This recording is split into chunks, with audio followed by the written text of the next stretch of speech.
तर आजचा व्लॉग हा खास मी तुमच्यासाठी आणला आहे। आज मी करणार आहे हळदी कुंकू आणि क्रियाचं बोरनान।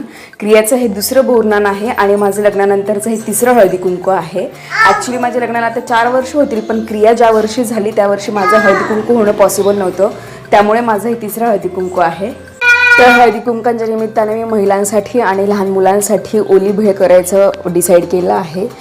मी ओली भेळ याच्यासाठी डिसाईड केलं की ती बनते पण लवकर आणि मला क्रियाला सांभाळून ते बनवणं पॉसिबल पण होईल आणि ती सगळ्यांना आवडते सुद्धा, कारण चाट म्हटलं की लहान मुलांना पण आवडते आणि मोठ्यांना पण आवडते। तर भेळची मी पहिले तयारी करून घेते आणि क्रियाच्या बोरनांसाठी मला जे जे सामान लागणार आहे त्याची पण पहिले तयारी करून घेते आणि मग मी माझी आणि क्रियाची तयारी करेल।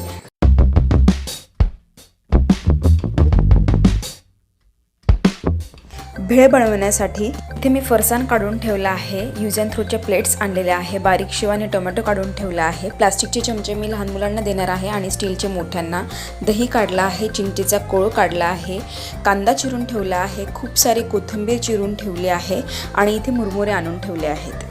आणि लहान मुलांना देण्यासाठी इथे मी इरेझर आणले आहेत, त्याच्यानंतर गाजर, वाटाणे, बोरं काढून ठेवले आहे। हळदी कुंकासाठी हे सगळं मी काढून ठेवलं आहे। त्याच्यानंतर वाणाला जे काही द्यायचं आहे ते मी गव्हाच्या याच्यात टाकून ठेवलं आहे आणि खूप सारे चॉकलेट्स आणलेले आहेत क्रियाच्या डोक्यावरून टाकण्यासाठी।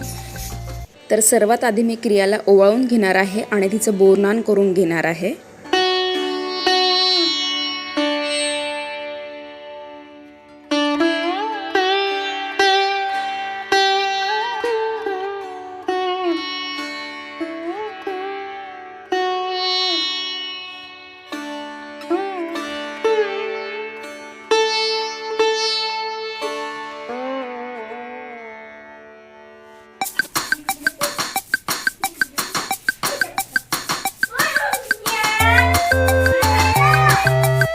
अरे तुम्हाला खाली बसा लागते सगळेजण, ते वर बसते मग तिच्या अंगावर पडलं की मग तसं मग घ्यायचं तुम्ही। या बसा इथं बसा, बस बस फिरू।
तर अशा पद्धतीने मी क्रियाचं बोरनन आणि हळदी कुंकू केलं.